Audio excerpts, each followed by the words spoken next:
एक बार एक साधु से एक सम्राट बहुत प्रभावित हो गया। जापान की घटना है ये।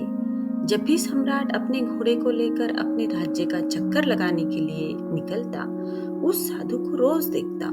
वो साधु एक वृक्ष के नीचे बैठा रहता, अपनी मस्ती में मस्त। कभी बांसुरी बजाता, कभी नाचता, कभी कोई गीत गुनगुनाता और कभी चुपचाप बैठा रहता, आकाश तारों को देखता रहता। सम्राट जब भी उसके पास से अपने घोड़े पर सवार होकर निकलता, तो वहां पर वो एक बार जरूर रुक जाता। साधु को देखे बिना उससे ना रहा जाता था। छुपकर वो उस साधु की मस्ती को देखता और फिर वहां से चला जाता। धीरे धीरे इतना रस आने लगा उसे उस साधु में कि समय कब बीत जाता था उसे पता ही नहीं चलता था। वो सम्राट चुपचाप एक झाड़ी के पीछे छुपकर उस साधु की मस्ती देखा करता था। उस साधु की मस्ती ऐसी थी कि सम्राट जब उसे देखता, वो भी मस्त होकर अपने घर लौटता। ये रोज का काम हो गया था। एक दिन वो सम्राट इतना भाव विभोर हो गया कि उस साधु के चरणों में गिर पड़ा और कहा कि महाराज, यहाँ मैं आपको और अब नहीं रहने दूंगा। वर्षा करीब आ रही है। इस वृक्ष के नीचे आप बारिश में कैसे रहोगे? मेरे महल में चलो, मुझ पर कृपा करो, मुझे सेवा का अवसर दो। ये सुनते ही वो साधु उठकर खड़ा हो गया, अपनी झोली उठा ली और कहा कि चलो। ये देखकर सम्राट को बड़ा सदमा लगा। सम्राट कह तो रहा था महल चलो, लेकिन प्रसन्न होता ये सुनकर कि फकीर कहता, कैसा महल, कहाँ का महल? हम जहाँ हैं वही मस्त है। हम महल वगैरह में नहीं रहते। हमने तो कपड़ों का त्याग किया है। सम्राट के मन में तो ये सब सुनने की इच्छा थी। अगर साधु ने ऐसा कहा होता तो सम्राट उसके पैरों में गिरकर कुछ और विनती कर लेता, लेकिन साधु तो तुरंत चलने को तैयार हो गया। तो सम्राट थोड़ा सदमे में आ गया। उसने सोचा, कहीं मैंने कोई गलती तो नहीं कर दी? इस आदमी ने मेरे साथ कोई चालबाजी तो नहीं की? ये कोई महल में घुसने की तरकीब तो नहीं लगा रहा कि यहाँ पर बैठकर बांसुरी बजाता रहा और कहीं ये उसका बांसुरी बजाना, ये मस्ती में नाचना, ये कहीं मुझे फंसाने के लिए तरकीब तो नहीं है? क्या ये मछली को फंसाने के लिए कांटा तो नहीं फेंका गया था? फालतू ही चक्कर में पड़ा। सम्राट ने सोचा कि अब तो कुछ कह भी नहीं सकता। इसने एक मौका भी तो नहीं दिया। इसने ये भी नहीं कहा, एक बार भी नहीं कहा कि मैं बहुत मजे में हूँ, क्या बारिश क्या सर्दी, हमारे लिए सब एक है। सम्राट ने सोचा कि क्या साधु है ये?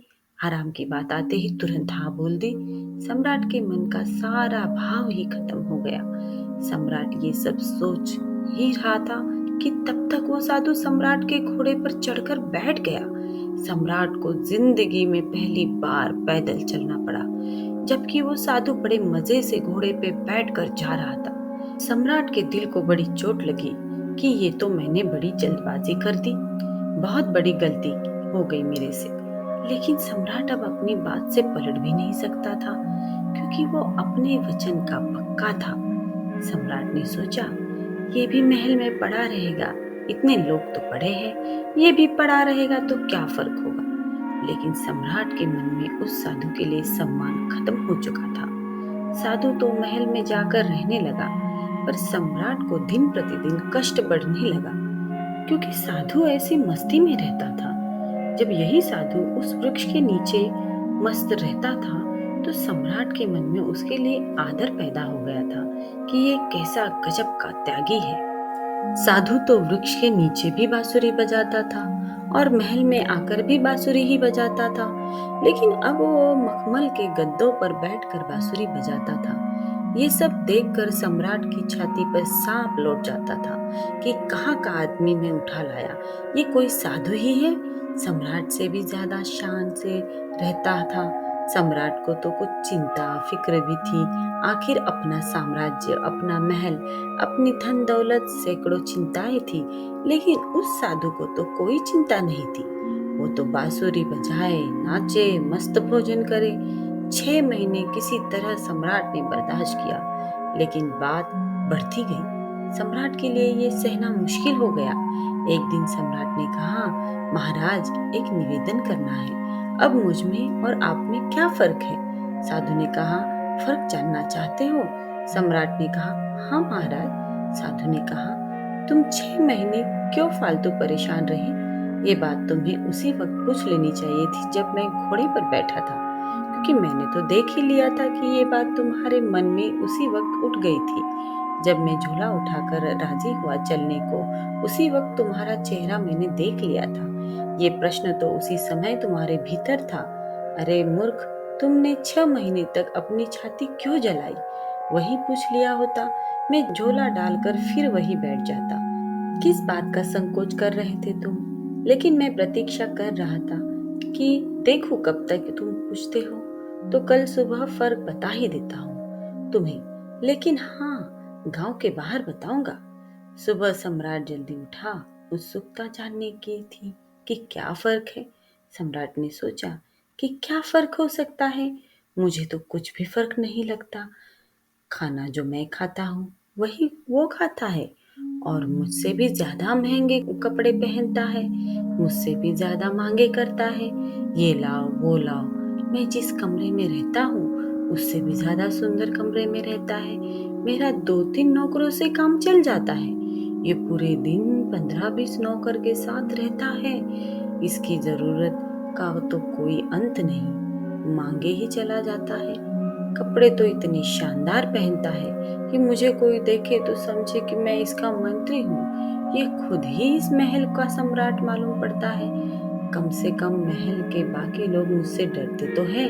इसकी आंखों में तो डर नाम की कोई चीज भी नहीं है। बस पूरे दिन बिना किसी चिंता के मस्त बांसुरी बजाता रहता है। आज मैं भी देखूं कि क्या फर्क बतलाता है। सम्राट सुबह सुबह साधु के कमरे में पहुंच गया। वहां जाकर देखा तो साधु ने वही पुराने कपड़े पहने हुए थे जो वो उस वृक्ष के नीचे बैठकर पहनता था। उसी झोले को अपने एक हाथ में उठा लिया और दूसरे हाथ में बांसुरी लेकर खड़ा था। सम्राट ने कहा, चलिए महाराज। दोनों महल के बाहर निकल आए। चलते चलते गांव की नदी पार हो गई। कुछ देर बाद वे गांव के बाहर आ गए। सम्राट ने पूछा, अभी और कितना चलना है? साधु ने कहा कि बस कुछ देर और चलना है। चलते चलते सुबह से दोपहर हो गई।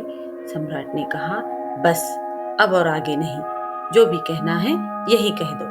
साधु ने कहा, मैं तो आगे चलता हूँ, तुम चलते हो कि नहीं?